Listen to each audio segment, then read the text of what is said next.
Today, I'm going to explain a drama, horror, mystery film called Midsommar. Spoilers ahead. Watch out, and take care. A hanging mural depicts a strange, terrifying ceremony. Then, it opens into photos of gloomy, frozen forests with traditional folk music playing in the background. In a snowy village, the phone rings in the middle of the night. A student, Danny Ardor, calls her family's house. However, no one answers, so she leaves a voicemail for her parents, expressing her anxiety about her bipolar sister, Terry, who left her a strange email. Danny then contacts her boyfriend, Christian Hughes, with his friends, Josh, Mark, and Pele. Danny tries to hold her tears, but Christian assures Danny that this is simply another Terry episode. However, he adds that Danny merely contributes to Terry's ploys for attention. Danny still asserts that Terry is her sister, but agrees in the end, thinking that Christian is just trying to comfort her. Still, her anxiety is there, so Danny calls a friend and confesses her worries about leaning on too much to Christian. Her friend consoles her that he should be there when she needs him. Danny then receives a call from an unknown number. At the same time, Josh and Mark believe that Christian should break up with Danny. He is wanted out of the relationship for a long time since he feels everything is too much with her. Pele reminds him that he'll meet many other women on their forthcoming trip to Sweden. Suddenly, Danny calls Christian once more. This time, Danny is weeping uncontrollably. Authorities then enter Danny's childhood home, where Terry had polluted the house with carbon monoxide, killing her parents before cramming the tube into her mouth and taping it there. Christian visits Danny at her place to calm her down. Several months later, Danny is still coping with her loss. She goes out with Christian and his buddies, where she hears all about their trip to Sweden. They plan to attend a midsummer event in Harga, Pele's hometown, to witness a ceremony that takes place every 90 years and lasts approximately 9 days. Josh is especially curious since he wants to write about the event for his anthropology thesis. As a result, Danny and Christian do not speak on their way to Danny's place. Irritated, Danny confronts him for not telling her about the trip they already scheduled in 2 weeks. Christian apologizes, but Danny doesn't find it sincere and tells him that she doesn't need an apology. To compensate, Christian then invites Danny to go with them to Sweden.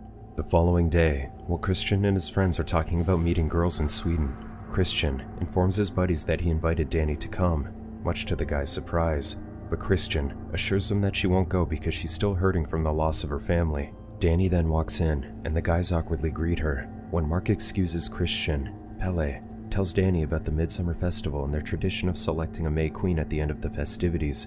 Pele also tries to console Danny about her loss by mentioning that his parents had also died, but the mere thought of it causes her to cry, so she goes to the restroom. 2 weeks later, Danny goes on the trip with Christian and his friends. On their first stop, they meet Pele's brother, Ingemar, and an English couple named Simon and Connie. The gang consumes magic mushrooms, but Ingemar gives Danny a special tea since it tastes better. A little while later, the mushrooms start to kick in. Mark complains about it being so sunny, even though it's already 9 p.m., while Danny has a vision of grass growing on her hands. When Pele mentions that the group is like his family, Danny goes for a walk. As she walks, Danny thinks that a group of people is laughing at her. Danny attempts to hide in a shed, but is horrified to see Terry behind her. She then dashes into the woods, where the trees appear to shift around her before she collapses and dreams about Terry and their parents. After a few hours, Christian wakes her up. They travel further until they reach a village and meet the rest of the Harga community. Father Odd welcomes them. When Josh inquires about the festivals and community's various cultural components, Father Odd dismisses it and invites them to join the first day ceremony instead. While the ceremony is being held, Ruben, who has physical and cognitive limitations, paints vibrantly, then stops as he senses something unusual. As the community girls dance, the visitors sit and observe them. One of the girls, Maya, expresses her interest in Christian by playfully kicking him as he sits in a circle. Christian and Josh join the dance. Pele then gives Danny a drawing of herself as a birthday present. She feels grateful, yet disappointed that Christian hasn't greeted her. As Pele takes the visitors on tour, Connie wonders how long Christian and Danny have been together. Christian reluctantly says 3 years, but Danny corrects him and says that they've been together for 4 years. Connie and Simon then recall how they met and inform them that they're now engaged. Christian then inquires about a mystery golden tent in the distance. Pele tells him that it is sacred and no one is allowed to go inside. He then leads his pals to the location where they will sleep. On their way to their room, Connie notices a strange painting that depicts a love spell. Pele then shows them a communal space painted with colorful flowers and symbols that only the Harga community can interpret. Pele shares that the younger ones sleep in this space until they turn 36. Josh takes notes as Pele explains that they see life as a season. People under 18 years old are spring, then 18 to 36 is summer, 36 to 54 is fall, and by the time they reach the age of 54 to 72, they'll become a mentor. Danny then asks what happens after 72 years old, to which Pele does the slitting throat gesture, implying that they die. The group laughs it off, thinking that he's joking. A little while later, Christian asks Danny to go outside after Pele tells him that it's Danny's birthday. Suddenly, he sings a birthday song while trying to light the candle on a slice of cake. The following day, the group gathers with the rest of the community for a feast. They stand while waiting for the guests of honor to show, who are the eldest villagers, Ilva and the laborer. As they sit and eat, the rest follow. After lunch, the guests of honor do a breathing technique to preside over a toast. They then ride an elegant carrier, and the rest follow and watch them to the edge of a cliff. As they go along the cliff's edge, the elders cut their hands. The newcomers watch in terror as Ilva jumps off the cliff and crashes her face on a rock, exposing her horrific, faceless skull. As Danny is about to break down, Connie and Simon demand to stop them from killing themselves. The laborer also jumps, but he just shatters his leg. He groans in agony, and the villagers imitate his sounds as if they're sympathizing with his situation. As they cry, 3 of the villagers continue to strike his skull with a sledgehammer, killing him for good.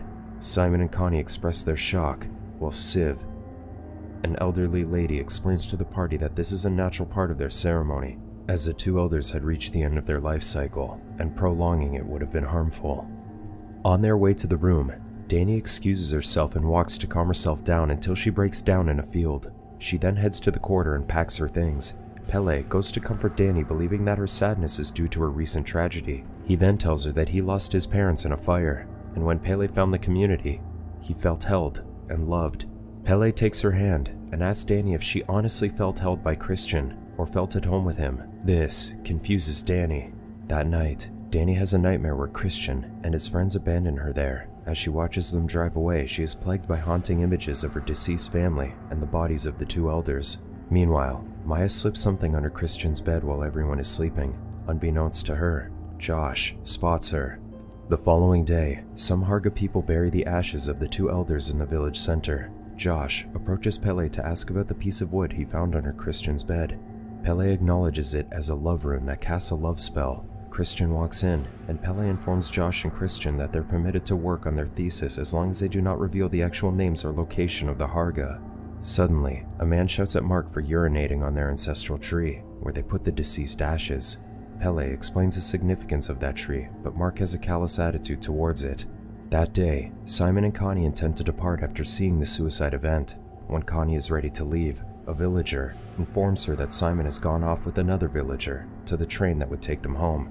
Connie is enraged, refusing to believe that Simon would leave without her, so she walks away on her own. Danny witnesses what happened, so she tells Christian about it, worried that Connie might get lost. Christian asks how Connie is and tries to sympathize, but Danny doesn't feel his sincerity. Christian then proceeds to question the villager for his thesis. He inquires about the village's mating practices, specifically whether incest is common there.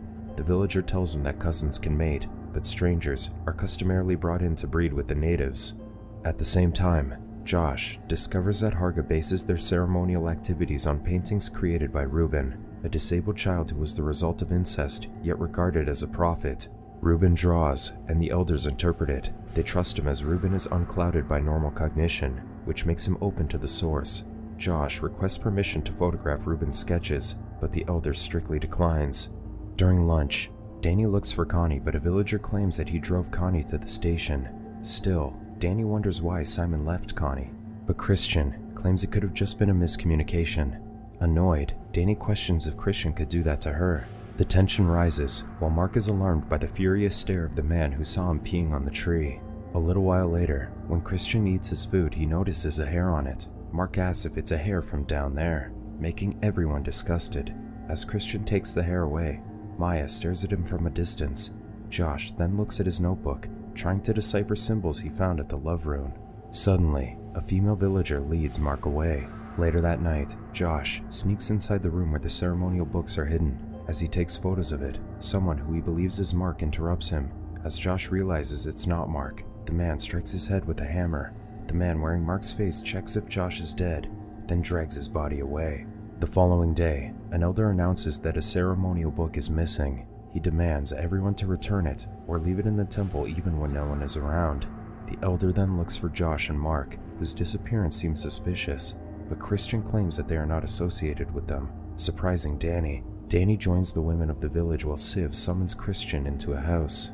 A little while later, Danny is dressed like the girls with a flower crown on her head. She then drinks tea and is invited into the May Queen's pageantry, where they dance around a maypole until one of them is left standing.